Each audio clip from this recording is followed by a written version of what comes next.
Discussion है उसको continue करते हैं। हमने जो पहले देखा था थायराइड हार्मोन जो है या थायराइड जो ग्लैंड है उसकी एनाटॉमी और उसके स्ट्रक्चर्स एंड उससे सिक्रेट होने वाले जो दोनों हार्मोन हैं थायरोक्सिन T3 T4 और थायरोकैल्सिटोनिन हार्मोन, उनका बॉडी की मेटाबॉलिज्म पर जो फंक्शंस था उसके बारे में उसके ऊपर डिस्कस किया था।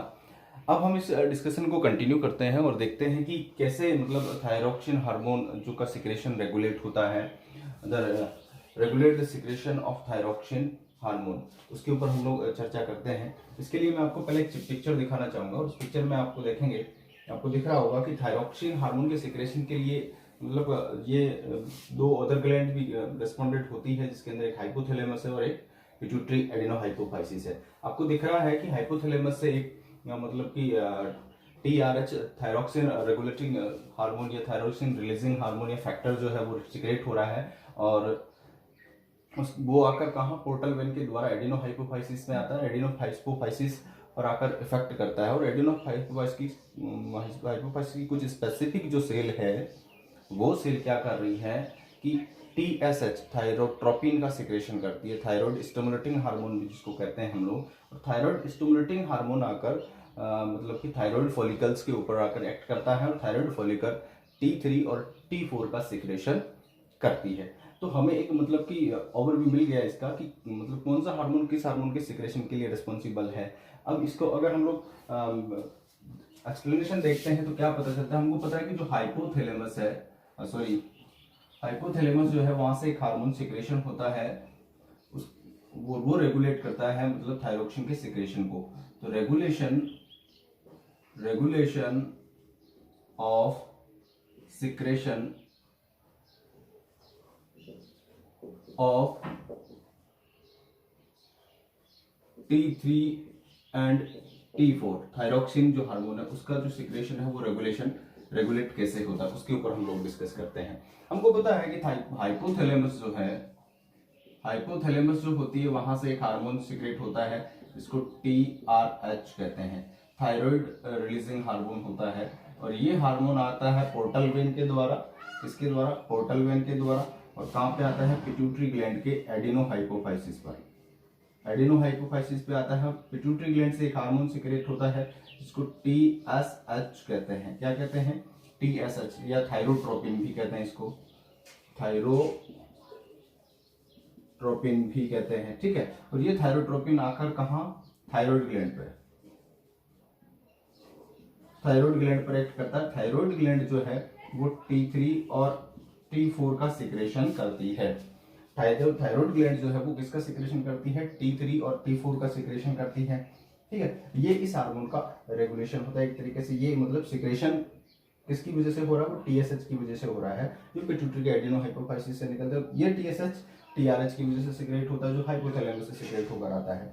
जब ये हार्मोन TSH और आएगा कंटिन्यूअस तो इस थायराइड हार्मोन कंटिन्यूअस T3 और T4 का सिक्रेशन करेगी। इस हिसाब से क्या होगा कि ब्लड में इनका लेवल बढ़ जाएगा। तो हम नहीं चाहेंगे कि इनका लेवल ब्लड के अंदर बढ़े, इनका लेवल बढ़े। इसको मतलब कि जब ब्लड में इनका सिक्रेशन ज्यादा हो जाता है तब क्या करते हैं कि एक नेगेटिव फीडबैक मैकेनिज्म के द्वारा इस हार्मोन को क्या किया जाता है? इनहिबिट किया जाता है। तो ब्लड के अंदर जब T3 और T4 का लेवल बढ़ जाता है, T3 और T4 का लेवल जब बढ़ जाता है तो ये नेगेटिव फीडबैक मैकेनिज्म के द्वारा हाइपोथैलेमस को क्या करते हैं? इनहिबिट करते हैं। क्या सिक्रेशन करने के लिए? TRH का सिक्रेशन करने के लिए, जिससे TRH का सिक्रेशन क्या हो जाता है? कम हो जाता है। TRH का सिक्रेशन कम हो जाता है और इसी के साथ ही ये किसको इनहिबिट भी करते हैं? पिट्यूटरी के एडिनोहाइपोफाइसिस को, जिससे ये क्या करती है? TSH का सिक्रेशन भी क्या कर देती है?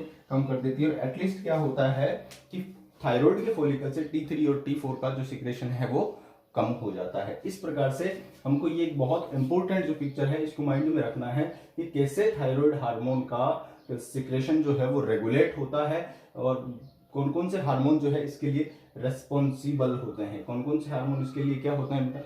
रेस्पॉन्सिबल होते हैं। एक मैं छोटी सी बात आपको बताना चाहता हूं, जो एडिनोहाइपोफाइसिस से निकलने वाला TSH थायराइड स्टिमुलेटिंग हार्मोन होता है वो पेप्टाइड नेचर का होता है, जबकि ये जो थायरोक्सिन हार्मोन होता है ये मॉडिफाइड एमिनो एसिड होता है। Is it clear? तो हमको ये एक अच्छे से इस पिक्चर को माइंड में रखना है कि ये हार्मोन कैसे कैसे रेगुलेट होते हैं। अब इसके बाद में हम देखते हैं कि थायराइड हार्मोन जब है सिक्रेट होते हैं बॉडी के अंदर, तो अगर इनकी क्वांटिटी अगर ब्लड के अंदर ज़्यादा हो जाती है और कम होती है, तब क्या क्या मतलब कि इफेक्ट्स बॉडी के ऊपर आते हैं। तो उसको एबनॉर्मलिटीज़ ऑफ थायराइड हार्मोन्स के बारे में हम लोग डिस्कस करते हैं कि कौन कौन सी वो एबनॉर्मलिटीज़ हैं थायराइड हार्मोन की, क्या क्या मतलब सरकमस्टेंसेज और कंडीशंस के अंदर थायराइड हार्मोन्स का सिक्रेशन है वो ज़्यादा हो जाता है या कम हो जाता है, और जब ज़्यादा और कम होता है तो क्या क्या पिक्यूलियर फीचर्स मतलब कि एक ह्यूमन बॉडी के अंदर एक्सप्रेस होते हैं या वो मतलब कि दिखते हैं, उसके ऊपर हम लोग डिस्कस करते हैं। तो हमने देखा कि थायराइड हार्मोन का जो सिक्रेशन है वो कैसे होता है। अब हम चर्चा करते हैं या अपना जो डिस्कशन है वो उसको कंटिन्यू करते हैं। एबनॉर्मलिटीज ऑफ द थायराइड या थायराइड हार्मोन या थायरोक्सिन हार्मोन कि क्या क्या इसकी एबनॉर्मलिटीज हो सकती है, कि इसकी क्या क्या मतलब कि किस किस कंडीशन में कौन कौन सी प्रॉब्लम्स आ सकती है इसके ज़्यादा सिक्रेशन से या लो सिक्रेशन से। हाइपरथायराइडिज्म और हाइपोथायराइडिज्म दो मेजर जो है इसकी एबनॉर्मलिटीज है। थायरोक्सिन हार्मोन की जो एबनॉर्मलिटीज है उसके अंदर एक तो यह होता है क्या कि हाइपरथायराइडिज्म हो जाता है या क्या हो जाता है हाइपोथायराइडिज्म हो जाता है। तो ये इसकी दो मेजर जो है एबनॉर्मलिटीज है, एक तो होता है हाइपोथायराइडिज्म और दूसरा क्या होता है हाइपरथायराइडिज्म। समझ में आ रही है बात आपको मैं क्या कहना चाह रहा हूं? मैं ये कहना चाह रहा हूं कि थायराइड की जो है मेन एबनॉर्मलिटीज वो क्या है, ये दो है, एक तो हाइपोथायराइडिज्म, एक क्या होती है हाइपरथायराइडिज्म। हाइपोथायराइडिज्म का मतलब क्या होता है कि जब थायरोक्सिन हार्मोन का सिक्रेशन या जो ब्लड में जो लेवल है वो नॉर्मल से कम हो जाए, क्या हो जाए, नॉर्मल से कम हो जाए। और हाइपर का मतलब ये होता है कि जब थायराइड या थायरोक्सिन हार्मोन का जो है वो नॉर्मल से ज़्यादा अगर सिक्रेट होना लग जाता है या ब्लड के अंदर बहुत ज़्यादा मात्रा में थायरोक्सिन हार्मोन सिक्रेट आने लग जाता है, उसका लेवल जब बढ़ जाता है उसको क्या बोलते हैं हाइपरथायराइडिज्म। इनको हिंदी के अंदर इसके लिए वर्ड आता है अल्प स्त्रावण ऑफ थायराइड, एंड इसका क्या होता है कि अति स्त्रावण, इसका क्या होता है अति स्त्रावण। यानी कि हाइपरथायराइडिज्म ये थायरोक्सिन का कम स्त्राव होता है, इधर हाइपरथायराइडिज्म का मतलब होगा कि थायरोक्सिन का बहुत ज्यादा स्त्राव होता है, तब उसको हम क्या बोलते हैं हाइपरथायराइडिज्म। इसके लिए अब आपको मैं एक जनरल सी पिक्चर दिखाना चाहता हूं जिसके अंदर आपको दिख रहे हैं, इस पिक्चर के अंदर आपको इजीली दिख रहे होंगे कि मतलब एक तरफ हाइपरथायराइडिज्म दूसरी तरफ हाइपोथायराइडिज्म है। हाइपोथायराइडिज्म और हाइपरथायराइडिज्म का ये जो डायग्राम आपको दिख रहा है, इस डायग्राम के अंदर क्या है कि एक तरफ सिम्टम और एक तरफ साइन लिखे हुए हैं। सिम्टम वो होते हैं जो आप जाकर डॉक्टर्स को बताते हैं, साइन वो होता है जो डॉक्टर असाइन करता है, मतलब कि उस पता लगाता है। जैसे मान लीजिए आपने जाकर डॉक्टर को बोला कि मेरा सर दर्द कर रहा है, डॉक्टर ने आपका बीपी चेक किया तो बीपी बढ़ा हुआ आया, इसका मतलब आपने जो बताया वो तो क्या है सिम्टम है, और डॉक्टर ने जो डायग्नोज किया वो क्या है साइन होता है। तो हाइपरथायराइडिज्म और हाइपोथायराइडिज्म के कॉमनली जो फीचर्स होते हैं वो लगभग सेम से ही होते हैं, लेकिन फिर भी इनमें काफी कुछ अंतर होता है हाइपोथायराइडिज्म और हाइपरथायराइडिज्म के अंदर। अगर आप हाइपोथायराइडिज्म और हाइपरथायराइडिज्म का जनरल कोर्स देखें, अगर इसके जिसके अंदर हाइपोथायराइडिज्म का अगर जनरल कोर्स देखें तो वो होती है आयोडीन डेफिशिएंसी। अगर बॉडी के अंदर लैक ऑफ आयोडीन हो जाता है ब्लड के अंदर तो हाइपोथायराइडिज्म एक मेजर कारण बन जाता है। वो हाइपोथायराइडिज्म का क्या होता है कि मेजर कारण बन जाता है। अगर हम ये इसका जो न्यूट्रिएंट जो कोज है आयोडीन वाला, इसको हटा दें, इसको हटाकर देखते हैं तो ये दोनों की दोनों जो बीमारियां हैं या दोनों की दोनों जो प्रॉब्लम्स हैं, ये दोनों की दोनों प्रॉब्लम क्या है, एक ऑटो इम्यून डिसऑर्डर्स हैं। ये दोनों के दोनों प्रॉब्लम्स क्या हैं, ऑटो इम्यून डिसऑर्डर हैं। चाहे आप हाइपोथायराइडिज्म की बात करें चाहे आप हाइपरथायराइडिज्म की बात करें, ये दोनों की जो दोनों प्रॉब्लम है वो क्या है ऑटो इम्यून डिसऑर्डर है। और ऑटो इम्यून डिसऑर्डर वो होता है जब आपकी बॉडी की सेल्स के अगेंस्ट ही एंटीबॉडी बनना शुरू हो जाती हैं और उससे जो प्रॉब्लम्स आती है उसको हम लोग ऑटो इम्यून डिसऑर्डर कहते हैं। जैसे मान लीजिए आप कई बार क्या होता है कि आपकी बॉडी की सेल्स के अगेंस्ट ही एंटीबॉडी बनाने लग जाती है, या आपकी बॉडी की प्रोटीन या एंटीजन के अगेंस्ट ही एंटीबॉडी का डेवलपमेंट हो जाता है, तब वो आपकी बॉडी की सेल्स या उस प्रोटीन को ही डिस्ट्रॉय करना शुरू कर देती है। इसको हम लोग क्या कहते हैं ऑटो इम्यून डिसऑर्डर कहते हैं। तो ये अगर जो इसका जो न्यूट्रिशनल कोज है हाइपोथायराइडिज्म का उसको छोड़ दें तो उसके बाद में जो एक मेन रीजन बचता है इसका इन दोनों प्रॉब्लम्स का वो है ऑटो इम्यून डिसऑर्डर है। क्या है, ऑटो इम्यून डिसऑर्डर है। तो आप इस डायग्राम के अंदर आप देख रहे हैं कि हाइपोथायराइडिज्म और हाइपरथायराइडिज्म में क्या मतलब कि सिम्टम्स आते हैं। हाइपोथायराइडिज्म के अंदर अगर आप देख रहे हैं, तो हालांकि जनरल में दोनों में फटीग होंगे, दोनों का ही एक कॉमन सा सिम्टम है फटीग, दोनों में कॉमन सिम्टम ये आ रहा है कि फटीग होंगे दोनों के दोनों, लेकिन फिर भी इनमें एक अंतर है। हाइपोथायराइडिज्म में आप देख रहे हैं कि लेथार्जिक होगा, पर्सन कैसा हो जाएगा, लेथार्जिक मतलब आलसी हो जाएगा, एपैथी उसमें होगी। और हाइपोथायराइडिज्म में क्या हो, सॉरी हाइपरथायराइडिज्म में क्या होगा, रेस्टलेसनेस, बेचैन होगा वो बहुत ज्यादा, मतलब बेचैन रहेगा। तो जैसे हमारी कॉमन लैंग्वेज में कहें कि भागता फिरेगा, दौड़ता फिरेगा इधर उधर, वो एक जगह टिक के नहीं बैठ सकता। और इसके अलावा इसके अंदर देखेंगे अगर हाइपोथायराइडिज्म के अंदर लेथार्जी के अलावा वो सोमनोलेस हो जाएगा, नींद आएगी उसको बहुत ज़्यादा, मतलब का उसका वेट गेन होगा उसके अंदर, और उसको मतलब कि ठंड बहुत ज़्यादा लगेगी, बहुत ज़्यादा उसको ठंड भी लगेगा। इसके अलावा उसका एपेटाइट जो है वो भी कम हो जाएगा।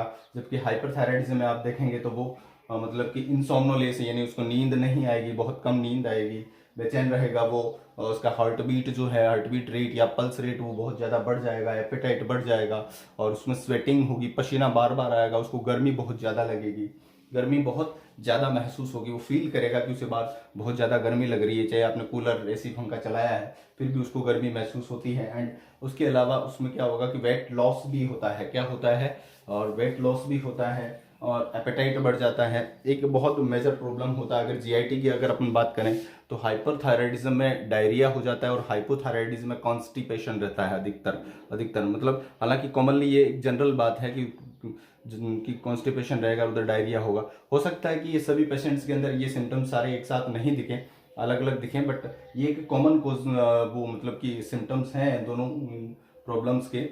तो हमने देखा कि जो हाइपरथायराइडिज्म और हाइपोथायराइडिज्म है इनमें क्या क्या कॉमन प्रॉब्लम्स आती है। तो हाइपरथायराइडिज्म और हाइपोथायराइडिज्म, अगर हाइपोथायराइडिज्म की बात करते हैं हम लोग, तो हाइपोथायराइडिज्म में क्या होता है कि पर्सन आलसी हो जाता है, जिसको लेथार्जिक कहते हैं, लेथार्जिक हो जाता है। कैसा हो जाता है, लेथार्जिक कंडीशंस आ जाती है उसके अंदर, वो मतलब वो उसमें आलसीपन आ जाता है, एपैथी ज्यादा आ जाती है। जबकि इसकी अगर अपन बात करेंगे हाइपरथायराइडिज्म की, तो बंदा कैसा होगा, रेस्टलेसनेस, उसको क्या फील होगी, रेस्टलेसनेस फील होगी, बेचैनी फील होगी। जिस जने को हाइपोथायराइडिज्म है, सॉरी हाइपरथायराइडिज्म है, उसमें क्या होगा कि उसे रेस्टलेसनेस होगी, बेचैनी उसमें बहुत ज्यादा आएगी। दूसरी अगर अपन बात करते हैं तो दूसरी बात क्या होगा कि ये जो हाइपोथायराइडिक पर्सन जो है, ये जो बंदा इस या जो जना इस प्रॉब्लम से सफर कर रहा है, उसमें क्या होगा कि सोमनोलेंस हो जाएगा। क्या होगा, सोमनोलेंस होगा। वो कैसा होगा, सोमनोलेंस होगा। जबकि इधर क्या होगा, इनसोम्निया होगा। क्या होगा, इनसोम्निया, मतलब उसको नींद नहीं आएगी, वो जागता ही रहेगा अधिकतर, उसको नींद नहीं आएगी और बहुत परेशान सा रहेगा। और तीसरी अगर अपन बात है कि जो बहुत और बहुत इंपॉर्टेंट बात है वो ये है ब्रेडिकार्डिया। हाइपोथायराइडिज्म में एक मेजर प्रॉब्लम हो जाती है, ब्रेडिकार्डिया हो जाती है, कि इसका हार्ट बहुत मतलब कि मतलब कमजोर हो जाता है। और हार्ट जो है, ब्रेडिकार्डिया का मतलब होता है कि हार्ट बीट जो रेट है या वो क्या होती है, नॉर्मल से कम हो जाती है। क्या हो जाती है, नॉर्मल से कम हो जाती है, जिसको हम लोग क्या कहते हैं, ब्रेडिकार्डिया कहते हैं। हाइपरथायराइडिज्म में इसका उल्टा हो जाएगा, जिसको आप क्या कहोगे, टेकिकार्डिया। इसको क्या कहेंगे हम लोग, टेकिकार्डिया। इसका मतलब ये होगा कि इसकी पल्स रेट और हार्ट रेट जो है वो नॉर्मल से बहुत ज्यादा बढ़ गई है, नॉर्मल से काफी ज्यादा बढ़ जाती है। और चौथी जो इसके अंदर इंपॉर्टेंट बात है वो ये है कि कोल्ड इंटॉलरेंस होती है इसको क्या होती है, कोल्ड इंटॉलरेंस होती है। जबकि इसको क्या होती है, हीट इंटॉलरेंस होती है। इसका जो पांचवा सिम्टम है वो सिम्टम ये है कि इसका जो वेट है, इसमें वेट गेन होता है, वेट बढ़ जाता है। और एपेटाइट जो होता है, एपेटाइट जो होता है वो लूज हो जाता है, एपेटाइट कम हो जाता है। जबकि इसमें क्या होता है, वेट लूज होता है, वेट क्या होता है, लूज होता है। और एपेटाइट जो होता है वो क्या होता है, वो बढ़ जाता है। एपेटाइट क्या होता है, बढ़ जाता है। और अगर जीआईटी की बात करते हैं हम लोग, अगर जीआईटी की बात करें तो जीआईटी जो इसके अंदर जो डिसऑर्डर आते हैं, इसके अंदर क्या होता है, कॉन्स्टिपेशन रहता है, कॉन्स्टिपेशन रहता है। और इसमें क्या होता है,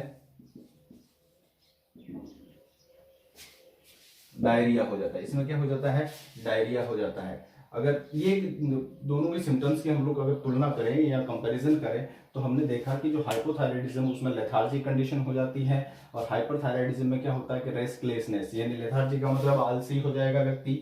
इसमें क्या होगा कि इसमें व्यक्ति बेचैन रहेगा, यहाँ इंसोम्नोलेस वो पड़ा रहेगा, कहीं आने जाने का मूड नहीं होगा, बस नींद आएगी उसको। जबकि इंसोम्निया में क्या होगा, वो बेचैन होगा तो उसको नींद नहीं आएगी। हाइपोथायराइडिज्म में क्या होता है कि ब्रेडिकार्डिया हो जाता है। ब्रेडिकार्डिया का मतलब ये होता है कि हार्टबीट जो है वो रेट नॉर्मल से कम हो गई है, और हाइपरथायराइडिज्म का क्या मतलब होता है कि हार्टबीट जो रेट है वो क्या हो गई, वो नॉर्मल से बहुत ज्यादा बढ़ रही है, नॉर्मल से बहुत ज्यादा बढ़ रही है। इसका जो अगला जो सिम्टम है वो कोल्ड इंटॉलरेंस का, हाइपोथायराइडिज्म का, यानी कि एक जना जो है या जनी जो है जिसको हाइपोथायराइडिज्म है वो बार बार आपके घर के अंदर कूलर एसी को बंद करने की कह रहा है क्योंकि उसे बहुत ज्यादा ठंड लग रही है। जबकि हाइपरथायराइडिज्म में क्या होता है कि उसको हीट इंटॉलरेंस हो जाता है, गर्मी सहन नहीं होती है, और गर्मी सहन नहीं होती तो उसको उसमें बहुत ज्यादा स्वेटिंग होगी, क्या होगी, पसीना बहुत ज्यादा आएगा, पसीना उसके अंदर बहुत ज्यादा आता है। और हाइपोथायराइडिज्म का एक जो मेजर सिम्टम्स होता है ये उसमें क्या होता है कि वेट गेन होता है, मोटा हो जाता है,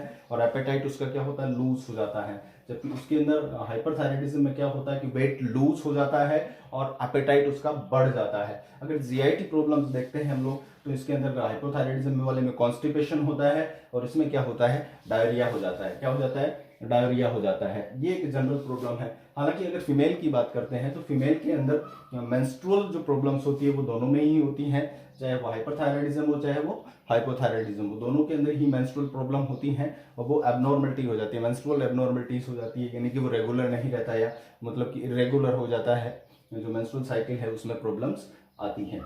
एक्चुअली क्या होता है कि ये जो दोनों प्रॉब्लम है ये दोनों प्रॉब्लम अधिकतर फीमेल्स में होती है। हालांकि बहुत सारा जो डिसऑर्डर्स हैं वो डिसऑर्डर्स किसमें होते हैं, मेल्स में होते हैं, लेकिन ये जो प्रॉब्लम्स हैं मेनली किसमें होती हैं, फीमेल्स में होती है।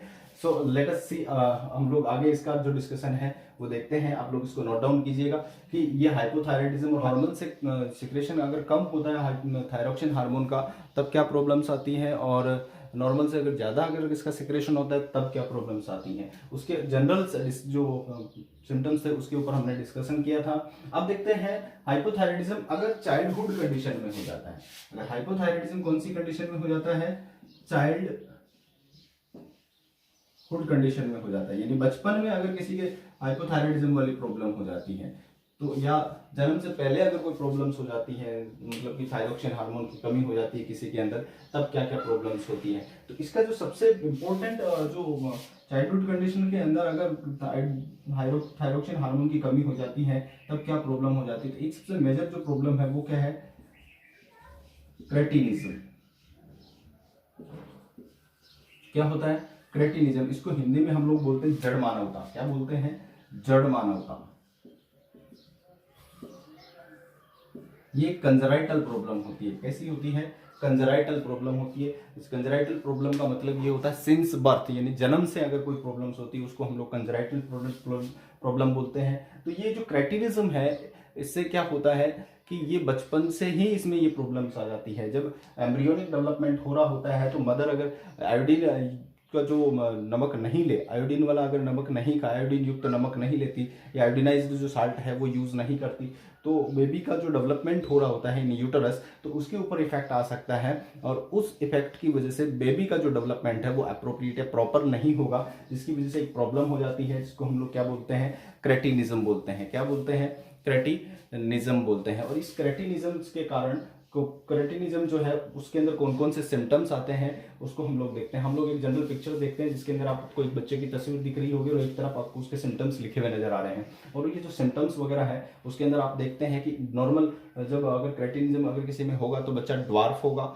बच्चा क्या होगा, ड्वार्फ होगा, बच्चे का फिजिकल ग्रोथ प्रॉपर नहीं होगा। जैसा कि हमने देखा था पिट्यूटरी एडिनोहाइपोफाइसिस का जो ग्रोथ हार्मोन है वहां से ग्रोथ हार्मोन की वजह से क्या हो रहा था कि ग्रोथ हार्मोन की कमी की वजह से ड्वार्फिज्म हो रहा था। लेकिन हम देखते हैं कि ग्रोथ हार्मोन में जो ग्रोथ होती है ड्वार्फिज्म आता है और उसमें जो ग्रोथ होता है वो प्रोपोर्शनेट ग्रोथ होता है। वहाँ पे स्केलेटल टिश्यू और सॉफ्ट टिश्यू दोनों में बराबर ग्रोथ होता है, और जब नहीं होगा तो बराबर नहीं होगा। इसकी वजह से वहाँ पर क्या होता है कि वहाँ पर बच्चे का जो फिजिकल ग्रोथ नहीं होता बल्कि उसका मेंटली ग्रोथ एकदम प्रॉपर रहता है। लेकिन क्रेटीन वाली कंडीशन में क्या होगा, क्रेटीन वाली कंडीशन में क्या होगा कि ये मेनली स्केलेटल ग्रोथ पर इफेक्ट डालता है। किसके ऊपर इफेक्ट डालता है? स्केलेटल ग्रोथ पर इफेक्ट डालता है। इसकी वजह से क्या होता है कि इसका जो सॉफ्ट टिश्यू है वो तो उसमें तो नॉर्मल ग्रोथ होगी, लेकिन उसका स्केलेटल टिश्यू में ग्रोथ नहीं होगी तो वो ड्वार्फ रह जाएगा। इसके साथ साथ क्या होगा, क्रेटिनिज्म के अंदर ये मेंटली जो है डेवलपमेंट को भी बहुत ज़्यादा इफेक्ट करता है।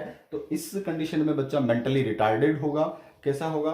मेंटली रिटार्डेड होगा, उसका स्केलेटल टिश्यूज है उसके अंदर प्रॉपर ग्रोथ नहीं होगी। और क्रेटिनिज्म के कारण क्या होता है कि बच्चा स्टेराइल भी हो जाता है। इस प्रॉब्लम में क्या होता है, बच्चा स्टेराइल भी हो जाता है, तो उसका में गोनाडल रिटार्डेड भी आ जाता है, बच्चे का गोनाड भी प्रॉपर डेवलपमेंट नहीं होता है। तो ये एक क्रेटिन का जो है जनरल सिम्टम्स होते हैं कि क्रेटिन के अंदर क्या क्या प्रॉब्लम्स आती है, एक क्रेटिन जो है उसके अंदर क्या क्या प्रॉब्लम्स आती है। तो हमने देखा कि जो क्रेटिनिज्म होता है या क्रेटिन जो होता है उसके अंदर बच्चे के अंदर नॉर्मली ड्वार्फिज्म तो आता ही है। ड्वार्फिज्म जो है वो तो होता ही होता है। ड्वार्फिज्म के अलावा क्या क्या हो सकता है कि बच्चा मेंटली रिटार्डेड होगा। बच्चा क्या होगा? मेंटली रिटार्डेड होगा। उसका जो मानसिक विकास है, मानसिक विकास वो क्या हो जाएगा? अवरुद्ध हो जाएगा। और इसका दूसरा जो कारण है वो स्केलेटल टिश्यू, स्केलेटल जो टिश्यू है वो भी क्या होंगे? प्रॉपर ग्रोथ नहीं करेंगे, वो भी क्या होंगे? रिटार्डेड होंगे। स्केलेटल टिश्यू भी क्या होंगे? रिटार्डेड होंगे। इसके अलावा इसके अंदर ये इसका जो जनरल फीचर है गोनाडल रिटार्डेड, उसमें भी वो प्रॉब्लम होगी। गोनाडल रिटार्डेड भी होगा कि उसके अंदर सेक्सुअल डेवलपमेंट सेक्सुअल ग्रोथ नहीं होगी, या उसके जो गोनाड्स हैं वो प्रॉपर ग्रोथ नहीं कर पाएंगे, तो ये बंदा स्टेराइल होगा। ये जो इसको जो क्रेटिनिज्म वाला जिसके अंदर प्रॉब्लम है वो क्या होगा? स्टेराइल होगा। तो ये बात आपको अच्छे से क्लियर करनी है कि अगर चाइल्डहुड के अंदर हाइपोथायराइडिज्म होती है तो एक प्रॉब्लम आती है क्रेटिनिज्म, जो एक कंजराइटल प्रॉब्लम होती है। कंजराइटल का मतलब होता है कि जो प्रॉब्लम सिंस बर्थ हो, क्या हो? सिंस बर्थ हो, जिसके अंदर जनरली ड्वार्फिज्म आता है। जनरली क्या होता है? ड्वार्फिज्म हो जाता है, मेंटली रिटार्डेड पर्सन होता है, स्केलेटल ग्रोथ को बहुत ज्यादा इफेक्ट डालता है, स्केलेटल ग्रोथ प्रॉपर नहीं होती। हमको पता है कि जो थायरोक्सिन है वो प्रोपोर्शनेट ग्रोथ नहीं करवाता, ये मेनली स्केलेटल ग्रोथ या स्केलेटल टिश्यू के ऊपर इफेक्ट डालता है। इसके अलावा बच्चा स्ट्राइल होगा, और ऐसे बच्चे को हम लोग जनरली क्या कहते हैं? क्रेटिन कहते हैं। हो सकता है इसके अंदर और भी थोड़े सिम्टम्स आते हैं, जैसे जीभ जो होती है, टंग जो होती है वो बड़ी मतलब मोटी हो जाती है, थिकंड हो जाती है। हॉट माउथ जो होता है उसका ओपन रहता है, ठीक है। और हाथों की अंगुलियां भी थोड़ी सी फ्लैटन्स, ऐसी प्रॉब्लम्स आ जाती हैं। और ऐसी जो कंडीशंस है वो क्रेटिन के अंदर होती है। इसका जो मानसिक विकास है प्रॉपर नहीं होगा। इसमें क्या होगा कि मानसिक विकास प्रॉपर नहीं होगा, यानी मेंटल डेवलपमेंट नहीं प्रॉपर नहीं होगी। अगर हाइपोथायराइडिज्म वाली जो कंडीशन है वो किस में हो जाए? एडल्ट में हो जाए। हाइपोथायराइडिज्म वाली कंडीशन जो है वो किस में हो जाए? एडल्ट में हो जाए। हम अभी इसकी जो जनरल प्रॉब्लम है हाइपोथायराइडिज्म की, जिसको हम लोग गोइटर कहते हैं या एंडेमिक गोइटर कहते हैं, उसके ऊपर डिस्कस नहीं कर रहे हैं। हम लोग इसके बाद में चर्चा करेंगे। लेकिन अभी हम देख रहे हैं कि हाइपोथायराइडिज्म अगर कंडीशन, कौन सी कंडीशन वाली कंडीशन जो है, कौन सी सिचुएशन में हो जाए? एडल्ट में हो जाए। एडल्ट में अगर हाइपोथायराइडिज्म हो जाती है तब क्या होता है? जनरली क्या होता है कि जब हाइपोथायराइडिज्म जब एडल्ट में होते हैं या बाद की कंडीशंस में जब हाइपोथायराइडिज्म आती है, तो हाइपोथायराइडिज्म से क्या होता है कि एक जनरल पिक्चर्स आती हैं, एक जनरल प्रॉब्लम्स होती हैं या जनरल कैरेक्टर्स होती है। क्या होती है कि स्किन है और बॉडी जो है वो वाटर को रिटेन करना शुरू कर देती है। वाटर, पानी जो होता है वो बाहर की तरफ सीक्रेट होती है सेल से, या स्किन जो है वाटर को रिटेन करना शुरू कर देती है, जिसकी वजह से क्या हो जाता है कि बॉडी में कहीं जगह सूजन आ जाती है, बॉडी में कहीं जगह क्या आ जाती है? स्वेलिंग आ जाती है, और आदमी फूला फूला सा फील करता है, मोटा हो जाता है, मतलब यूँ फूला हुआ सा रहता है जनरल, जिसके अंदर माउथ के ऊपर यहाँ पर ये वाला जो है अब जो मतलब आंखों के चारों तरफ वो सूजन आ जाती है, आंखें मोटी हो जाती हैं, आंखें बाहर की तरफ आ जाती है ना, जिसकी वजह से अजीब सा एक मतलब सरकमटेंसेस आपको दिखाई देते हैं। इसका जो मेन जो फीचर आपको दिखाई देता है वो जो टीबिया बोन होती है, अपने टीबिया बोन के आगे स्वेलिंग आ जाती है, क्योंकि वाटर रिटेन होता है, जिसकी वजह से यहाँ पर क्या हो जाता है? स्वेलिंग आ जाती है और ये फूल जाता है, जिसको हम लोग प्रीटिबियल एडिमा कहते हैं। क्या कहते हैं? प्रीटिबियल एडिमा, यानी कि टीबिया के पहले जो सूजन होती है उसके लिए एक वर्ड आता है प्रीटिबियल एडिमा। तो एडल्ट कंडीशन में अगर आ जाती है ये हाइपोथायराइडिज्म वाली कंडीशन, जिसको हम लोग क्या कहते हैं, मिक्सिडीमा। क्या कहते हैं, मिक्सिडीमा कहते हैं। क्या कहते हैं, मिक्सिडीमा कहते हैं। क्या कहा जाता है इसको, मिक्सिडीमा कहा जाता है। अगर मिक्सिडीमा वाली कंडीशन में अगर सीवियर प्रॉब्लम हो गई है, हाइपोथायराइडिज्म की अगर सीवियर प्रॉब्लम हो जाती है, तब व्यक्ति जो होता है या पर्सन जो होता है वो कोमा में जा सकता है। किस में जा सकता है, कोमा में जा सकता है। इसके अलावा इसके अंदर क्या हो जाता है, एडीमा हो जाता है। क्या हो जाता है, और एडीमा हो जाता है तो मोस्टली इसका जो फीचर होता है वो क्या होता है, प्रीटिबियल एडीमा हो जाता है। कैसा हो जाता है, प्रीटिबियल एडीमा हो जाता है। अगर एडीमा जो है, एडीमा का मतलब मैंने जैसे आपको बताया स्वेलिंग्स आ जाती हैं, और उसको हम क्या कहते हैं, एडीमा कहते हैं। एडीमा का एक मेन रीजन ये है कि बॉडी वाटर रिटेन करना शुरू कर देती है। क्या करना शुरू कर देती है, वाटर रिटेन करना शुरू कर देती है। तो जहां जहां पानी जगह मिलेगी वहां वहां पानी वो क्या करेगा, भरेगा। तो जिसकी वजह से क्या हो जाती है, बॉडी में बहुत जगह स्विजन्स आ जाती है, जिसके अंदर मोस्ट ऑफ जो फैक्टर है वो आपको कहाँ दिखेगा, वो प्रीटिबियल एडिमा में दिखेगा। तो ये था मिक्सिडेमा। इसके अलावा अगर हम बात करते हैं कि जैसे कि हमने शुरुआत में बताया था कि हाइपरथायराइडिज्म और हाइपोथायराइडिज्म जो है दोनों के दोनों ऑटो इम्यून डिसऑर्डर हैं। कैसे डिसऑर्डर है, दोनों के दोनों ऑटो इम्यून डिसऑर्डर हैं। इसका कारण क्या होता है, इसका कारण ये होता है कि एक्चुअल में क्या होता है कि जो थायराइड फॉलिक्यूल होते हैं, थायराइड फॉलिकल होते हैं, उनके अंदर थायरोग्लोबुलिन जो होता है वो भरा रहता है। और वो थायरोग्लोबुलिन कभी भी ब्लड में नहीं आता, कभी भी ब्लड में नहीं आता। अगर किसी सीवियर प्रॉब्लम के अंदर या किसी भी कारण से थायरोग्लोबुलिन है ब्लड में आ गया, और ब्लड में आने की वजह से अपना बॉडी जो है, बॉडी की जो प्रोटीन्स है उसको आइडेंटिफाई नहीं कर पाएगी, जिसकी वजह से उसके अगेंस्ट क्या बन जाएगी, एंटीबॉडी बन जाएगी। क्या बन जाएगी, एंटीबॉडी बन जाएगी। और एंटीबॉडी बन जाएगी तो वो अपनी थायराइड जो ग्लैंड है उसी को क्या करना शुरू कर देगी, डिस्ट्रॉय करना शुरू कर देगी। या थायराइड का जो रेगुलेशन है वो किसकी वजह से हो रहा होगा, एंटीबॉडी की वजह से हो रहा होगा। इसकी बात करें, हम ये कहें कि सर नॉर्मल जो न्यूट्रिशनल कोज है, आयोडीन डेफिशिएंसी जो रूल्ड आउट है, उसको हम लोग अगर नहीं शामिल करें तो इसका दूसरा जो एक मेजर जो प्रॉब्लम्स होती है वो होती है ऑटो इम्यून डिसऑर्डर। और इसका जो ऑटो इम्यून डिसऑर्डर होता है वो होता है हाशिमोटोज डिजीज। ऑटो इम्यून डिसऑर्डर जो होता है वो क्या होता है, हाशिमोटोज डिजीज। हाशिमोटोज डिजीज में क्या होता है कि बॉडी जो है, बॉडी के जो अंदर जो थायराइड्स जो है वो ऑटो इम्यून डिसऑर्डर की वजह से एक प्रॉब्लम आती है।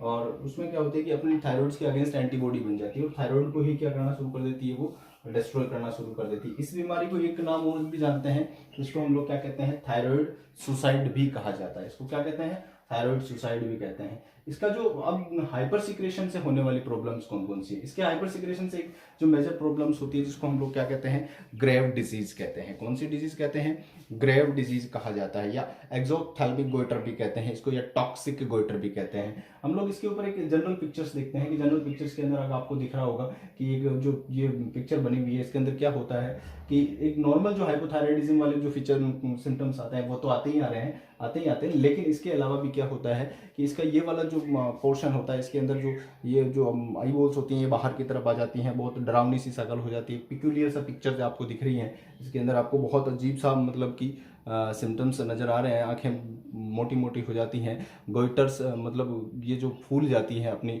जो थायराइड ग्लैंड है। हालांकि ये नॉर्मल जो गोइटर होती है, जो ट्रू गोइटर होता है उससे डिफरेंट होता है। ट्रू गोइटर के बारे में हम लोग अभी थोड़ी देर बाद में चर्चा करेंगे। ये गोइटर जो है, इस गोइटर को हम लोग क्या कहते हैं, टॉक्सिक गोइटर कहते हैं। इसमें क्या होती है कि छोटी छोटी अंदर गांठें बन जाती है, ट्यूमर सी प्रॉब्लम्स आ जाती हैं, जो आप लोग बाद में मेडिकल स्कूल्स के अंदर जब आप पढ़ेंगे या बड़ी क्लासेस में जब आप जाएंगे तब आप इसके ऊपर डिस्कस करेंगे, आप इसके ऊपर स्टडी करेंगे, इसको लर्न करेंगे। लेकिन अभी मैं आपको नॉर्मल बात बता रहा हूँ कि जो हाइपरथायराइडिज्म है, हाइपरथायराइडिज्म में क्या होता है कि नॉर्मल जो है वो फीचर्स तो होते ही हैं जो भी है, इसके अलावा इसके अंदर जो प्रॉब्लम्स आती हैं उसको हम लोग क्या कहते हैं, ग्रेव डिजीज कहते हैं। क्या कहते हैं, ग्रेव डिजीज कहते हैं। और ग्रेव डिजीज के अंदर क्या होगा कि एक्सोप्थेल्मोस हो जाएगा। क्या हो जाएगा, एक्सोप्थेल्मोस हो जाएगा। कि इसके अलावा क्या होगा, इसके अलावा ये होगा कि इसके अंदर टॉक्सिक गोइटर क्रिएट हो जाएगी। क्या क्रिएट हो जाएगी, toxic goiter create, grave disease, ठीक है। इसके अलावा इसके अंदर क्या होगा, एक्सोप्थेल्मोस, एक्सोप्थेल्मोस हो जाएगा इसके। और इसके अंदर क्या होगा, टॉक्सिक गोइटर, क्या हो जाएगा, टॉक्सिक गोइटर हो जाएगा। तो ये जो ग्रेव डिजीज है, ग्रेव डिजीज में क्या होता है, एक इसकी जो मेजर प्रॉब्लम है वो ये है कि इसके अंदर एक तो टॉक्सिक गोइटर हो जाता है, और इसके अलावा इसके अंदर क्या हो जाता है, इसके अलावा इसके अंदर होता है कि इसमें एक्जोप्थेल्मोस हो जाता है। क्या हो जाता है, एक्जोप्थेल्मोस वाली प्रॉब्लम आ जाती है। तो एक्जोप्थेल्मोस वाली जो प्रॉब्लम्स है, इसको के अंदर क्या होगा कि हाइपर सिक्रेशन हो जाएगा। इनमें क्या होगा, हाइपर सिक्रेशन होगा। हाइपर सिक्रेशन की वजह से क्या हो जाएगा, टॉक्सिक गोइटर हो जाती है। ये जो गोइटर है एक ट्रू गोइटर या एंडेमिक जो गोइटर होती है उससे डिफरेंट होती है। तो अब हम बात करते हैं इसकी जो टॉक्सिक गोइटर और एंडेमिक गोइटर जो है उनमें क्या डिफरेंस है, या नॉर्मल जो गोइटर है, या जिसको हम बार बार डिस्कस कर रहे हैं कि गोइटर वाला जो वर्ड है उसके ऊपर, तो वो क्या चीज है उसके ऊपर हम लोग थोड़ा सा डिस्कस करते हैं। एक्चुअली में क्या होता है, मान लीजिए कि आपके पास कोई पर्सन आता है और जो ये बोलता है कि उसको हाइपोथायराइडिज्म है। जब आपने उसको डायग्नोज करवाया तो आपने देखा कि T3 और T4 का लेवल उसकी बॉडी में कम है। T3 और T4 का जो लेवल है वो उसकी बॉडी में क्या है, कम है। जब आप इसको चेक करवाते हैं, जब इस डायग्नोज करवाते हैं, जो T3 और T4 है उसका लेवल क्या हो गया है, कम हो गया है। एक्चुअली में हमको पता है कि T3 और T4 का जो सिक्रेशन है, जो हाइपोथैलेमस होती है, हाइपोथैलेमस से TRH आता है, TRH आता है। ये TRH अगर किस पे, पिट्यूटरी एडिनोहाइपोफाइसिस पर इफेक्ट डालता है, वहां से TSH निकलता है। TSH कहाँ आता है, थायराइड पर आकर इफेक्ट करता है। लेकिन थायराइड क्या है, T3 और T4 का सिक्रेशन नहीं कर रही। थायराइड क्या है, T3 और T4 का सिक्रेशन नहीं कर रही। और हालांकि जनरल में ये T3 T4 का सिक्रेशन करती है। एक नॉर्मल फिजियोलॉजी की अगर अपन बात करते हैं तो ये T3 और T4 का सिक्रेशन करती है। लेकिन डिजीज कंडीशन में क्या होता है कि थायराइड T3 और T4 का सिक्रेशन नहीं करती है। जो T3 और T4 का सिक्रेशन नहीं करती, तो ये कारण क्या होता है कि TSH जो होता है वो थायराइड फॉलिकल्स को से थायरोक्सिन हार्मोन्स को सिक्रेट करवाने में कैपेबल नहीं होता है। नॉर्मल कंडीशन में ये TSH क्या करता है, थायराइड फॉलिकल पर इफेक्ट डालता है और वहां से T3 T4 का सिक्रेशन करवाता है। लेकिन डिजीज कंडीशन में या सीवियर डिजीज कंडीशन में क्या होता है कि TSH has not capable to secrete the thyroxine hormone from thyroid follicle. ये थायराइड फॉलिकल से सिक्रेट नहीं करवा सकता है। तो क्या इसका कारण क्या हो सकता है, इसका कारण ये होता है कि थायराइड जो फॉलिकल होते हैं, थायराइड जो होती है वो एंटीबॉडी से रेगुलेट होती है। किससे रेगुलेट होती है, एंटीबॉडी से रेगुलेट हो रही होती है। इसलिए ये कैपेबल नहीं होता है, ये कैपेबल नहीं होता है। इसलिए ये प्रॉब्लम्स आ जाती हैं थायरोक्सिन का जो सिक्रेशन है। इसका एक रीजन तो ये होता है। अगर हम लोग इसकी आयोडीन डेफिशिएंसी की बात करते हैं, इसकी आयोडीन डेफिशिएंसी की बात करते हैं, आयोडीन डेफिशिएंसी की अगर अपन बात करते हैं, आयोडीन डेफिशिएंसी में जिसको हम लोग आयोडीन डेफिशिएंसी डिसऑर्डर बोलते हैं, आयोडीन डेफिशिएंसी डिसऑर्डर कहा जाता है। और आयोडीन जब डेफिशिएंसी डिसऑर्डर होता है तो ये एक नॉर्मल गोइटर के लिए ही रेस्पॉन्सिबल नहीं होता, बहुत मेजर और फैक्टर होता है अपनी बॉडी के अंदर। बहुत, हालांकि बहुत कम क्वांटिटी में इसकी रिक्वायरमेंट होती है। इसके अलावा भी ये बहुत ज़्यादा इफेक्ट अपनी बॉडी पर डालता है। तो ये अपनी बॉडी पर देखिए किस प्रकार से इफेक्ट डालता है। आयोडीन की जब बॉडी के अंदर कमी होगी, आयोडीन की जब बॉडी के अंदर कमी होगी तो क्या क्या हो सकता है कि बच्चे का मेंटली रिटार्डेशन हो सकता है, उसमें ग्रोथ रिटार्डेशन आ सकता है, ग्रोथ भी उसमें प्रॉपर नहीं होगी। इसके अलावा इसके अंदर क्या क्या प्रॉब्लम्स आ सकती है कि उसका जो उसके बच्चा अगर प्रॉब्लम इनिशिएशन में आ गई, चाइल्डहुड कंडीशन में आ जाती है, तो वो बहरा भी हो सकता है, जिसको डीप म्यूटेशन कहा जाता है। डीप म्यूटिज्म इसको क्या कहते हैं, डीप म्यूटिज्म कहते हैं। बच्चा बहरा हो जाएगा। इसके अलावा एबॉर्शन हो सकता है। क्या हो सकता है, एबॉर्शन हो सकता है, या स्टिल बर्थ वाली प्रॉब्लम हो सकती है कि मरा हुआ बच्चा पैदा हो। स्टिल बर्थ का मतलब होता है मरा हुआ बच्चा पैदा हो। एबॉर्शन का मतलब ऐसी कंडीशन में कि प्रीमेच्योर बेबी का बर्थ हो गया हो। डीप म्यूटिज्म का मतलब बच्चा बहरा हो गया हो, ग्रोथ रिटार्ड हो गई प्रॉपर उसकी, क्योंकि आपको पता है कि थायरोक्सिन हार्मोन अगर आयोडीन की कमी की वजह से हो रहा है, थायरोक्सिन हार्मोन का हाइपोसिक्रेशन या हाइपोथायराइडिज्म, तो वो ग्रोथ के ऊपर, यानी मेंटल ग्रोथ के साथ स्केलेटल जो ग्रोथ होती है उसके ऊपर भी इफेक्ट डालता है। या इसका ये जो सबसे मेजर सिम्टम होता है कि मेंटल डेवलपमेंट को भी इफेक्ट करता है। अगर इसके अलावा कोई एक सिम्टम हो रहा था तो वो क्या है, गोइटर होता है। क्या होता है, गोइटर होता है। गोइटर जो है एक प्रॉब्लम है जिसकी वजह से क्या हो जाती है कि ये थायराइड जो ग्लैंड होती है वो फूल जाती है, और क्योंकि ये प्रॉपर थायरोक्सिन हार्मोन का सिक्रेशन नहीं कर पाती। किसकी कमी की वजह से, आयोडीन की कमी की वजह से। तो अब हम देखते हैं कि जो आयोडीन है, आयोडीन की कमी की वजह से थायराइड की गोइटर की प्रॉब्लम कैसे होती है।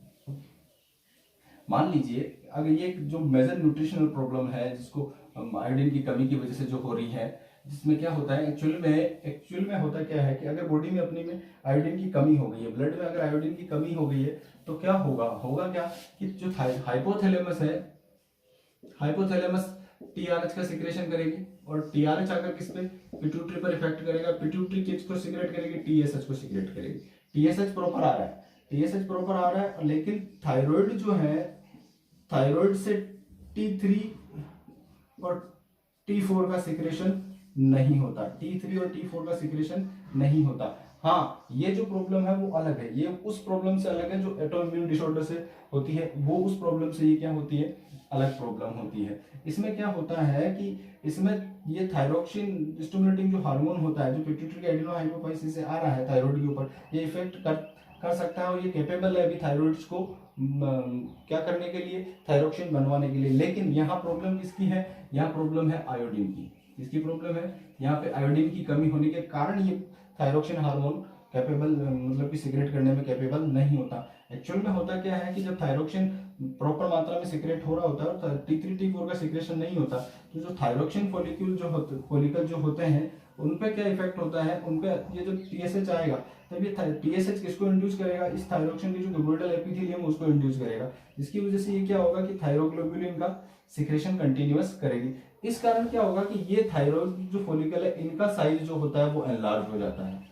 थायरोक्सिन फॉलिकल का जो साइज होता है वो क्या हो जाता है, एनलार्ज हो जाता है। इसकी वजह से इन थायरोक्सिन फॉलिकल के एनलार्ज होने की वजह से थायराइड जो ग्लैंड है वो फूल जाती है, जिसको हम लोग ट्रू गोइटर या एंडेमिक गोइटर कहते हैं। और ऐसी जो प्रॉब्लम है वो अधिकतर पहाड़ी जो या माउंटेन या हाई एल्टीट्यूड पर रहने वाले जो पर्सन होते हैं उनमें होती है, क्योंकि वहां पर जो आयोडीन होता है वो वाटर के साथ फ्लो हो जाता है, और उनके सॉल्ट वगैरह के अंदर आयोडीन की कमी हो जाती है, और ये प्रॉब्लम जनरली उनके अंदर होती है।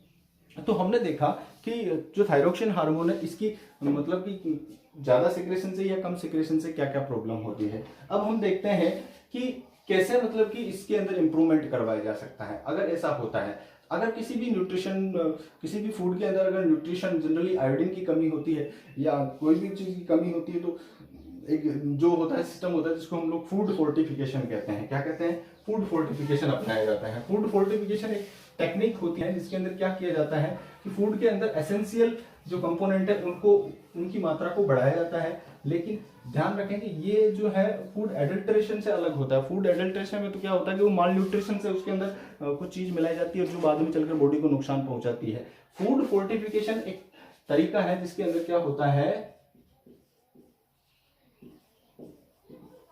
फूड फोर्टिफिकेशन एक ऐसा तरीका है जिससे क्या होता है कि फूड के अंदर जो रिक्वायर्ड जो न्यूट्रिएंट्स है उनको इंक्लूड करवाया जाता है। तो आयोडीन की कमी को दूर करने के लिए फूड के अंदर क्या किया जाता है कि आयोडीन की बहुत लिमिटेड मात्रा के अंदर, मतलब लिमिटेड मात्रा फूड के अंदर मिलाई जाती है। इसके लिए हम लोग क्या करते हैं, कॉमन जो सॉल्ट है,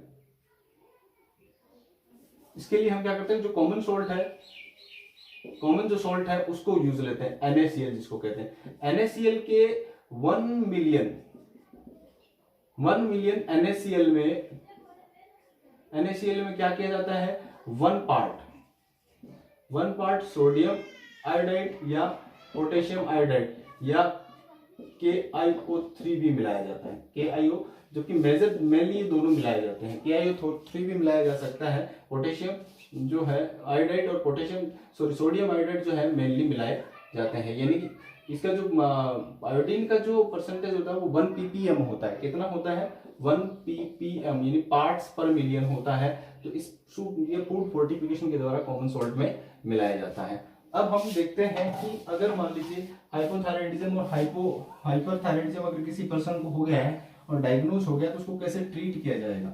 उसको ट्रीट करने के 2 तरीके हैं। हाइपोथायराइडिज्म का तो कॉमन ट्रीटमेंट है। अगर किसी को हाइपोथायराइडिज्म हो गया है तो उसको कॉमनली क्या किया जाता है कि थायरोक्सिन की टेबलेट्स या थायरोक्सिन हार्मोन दिए जाते हैं। और थायरोक्सिन हार्मोन की जनरली टेबलेट आती है जो ओरली दी जाती है।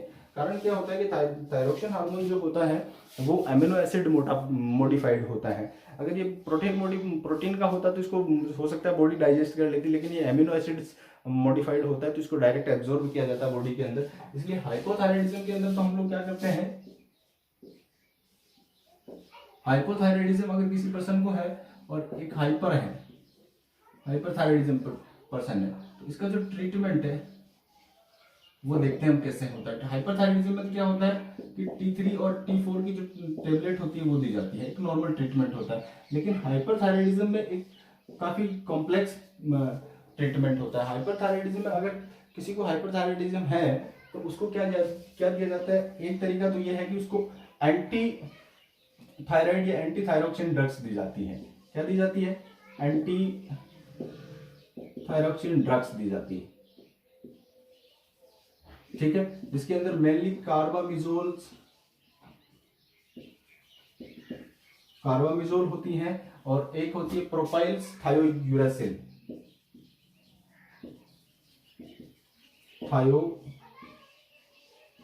होती है। ये दो ड्रग्स दी जाती है जो क्या करती है, थायरोक्सिन या थायराइड एक्टिविटी को कम करती हैं और थायरोक्सिन की एक्टिविटी को कम करती है। दूसरा इसका एक तरीका है कि रेडियो एक्टिव आयोडीन दी जाए, या क्या दी जाए, रेडियो एक्टिव आयोडीन दी जाए। इसके लिए हम लोग आयोडीन का एक आइसोटोप होता है 131 आयोडीन, ये एक आइसोटोप होता है। इस आइसोटोप को ब्लड में बहुत कम मात्रा में हम लोग क्या करते हैं, इंजेक्ट करवा देते हैं, जिसमें क्या होता है कि ये थायराइड्स के जो फॉलिकल्स होते हैं उनको क्या करता है, डिस्ट्रॉय करना स्टार्ट कर देता है। एक्चुअली में क्या होता है कि आयोडीन जब 131 यूज लेते तो अपनी बॉडी के अंदर केवल जो थायराइड फॉलिकल होते हैं उनकी जो क्यूबोइडल एपिथेलियम होते हैं उसी में ये कैपेसिटी होती है कि वो थायराइड का क्या कर सकता है, ट्रैप कर सकता है।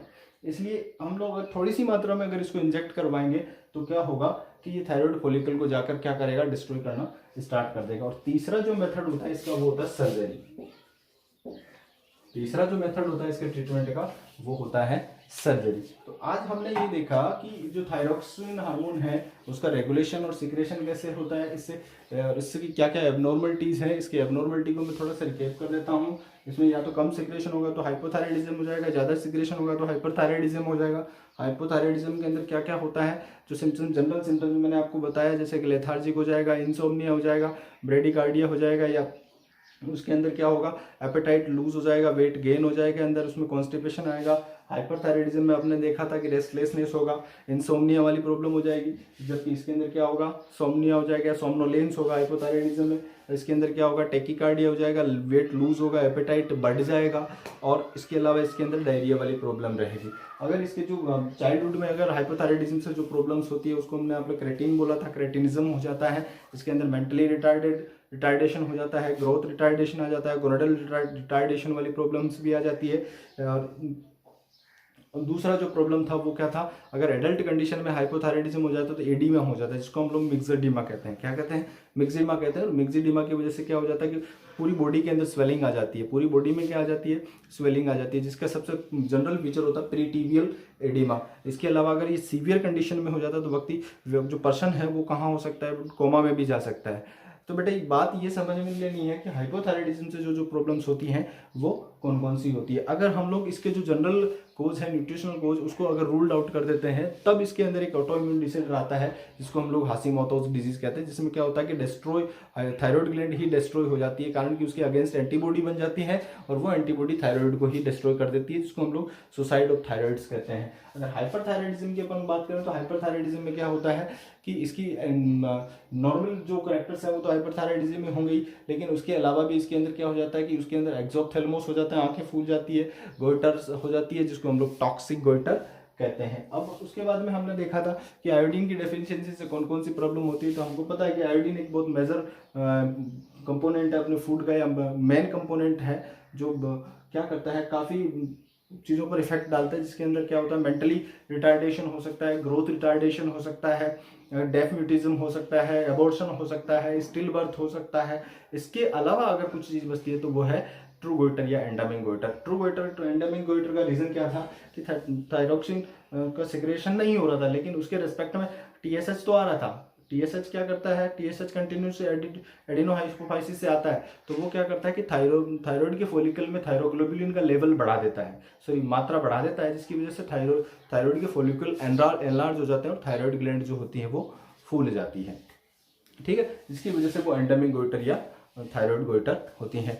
तो ये आपको बहुत अच्छे से समझना है, इसको देखना है। इसके बाद में हम लोग जो जब भी मैं आऊँगा तब आपको नेक्स्ट जो है ग्लैंड है वो पढ़ाएंगे, जिसको पैराथायराइड कहते हैं। पैराथायराइड जो बहुत इंपॉर्टेंट ग्लैंड है, इसके जो कंटिन्यू में चलेगी। थैंक्स, धन्यवाद।